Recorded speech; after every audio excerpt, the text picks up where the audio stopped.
Aujourd'hui, le prix de l'anniversaire de la semaine est décerné au Covid. Et oui, il a fêté ses 1 an le 17 novembre. Alors, joyeux anniversaire. Putain, 1 an déjà, ça passe à une vitesse. Bah, comme tous les petits d'1 an, il va avoir droit à son premier vaccin. Non mais c'est fou, ça trace. Vous vous souvenez, il y a 1 an quand il est né? Bah, nous en France, on était loin de lui, ça nous faisait tellement rire. Et puis il est arrivé. Comme il dormait pas, il nous a niqué un petit peu nos nuits. Et nos journées aussi.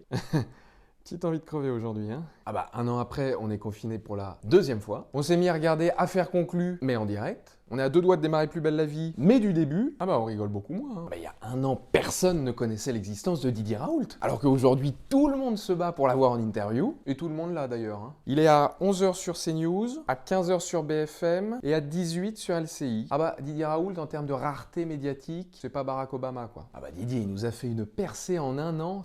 Ah bah, il est à 2 doigts de rentrer au classement des Français préférés au JDD, et de passer devant Nagui au classement des animateurs préférés. Hein. Ah bah, aujourd'hui, il est animateur télé, hein, tu le vois tout le temps, donc...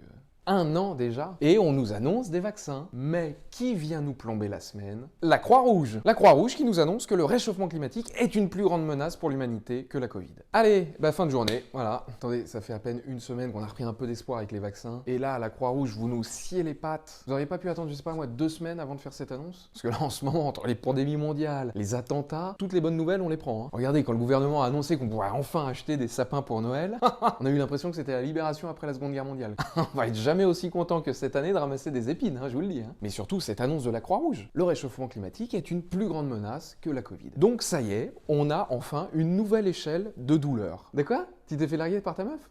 Oh, ça va. Franchement, entre ça et se faire reconfiner pour une 3e fois...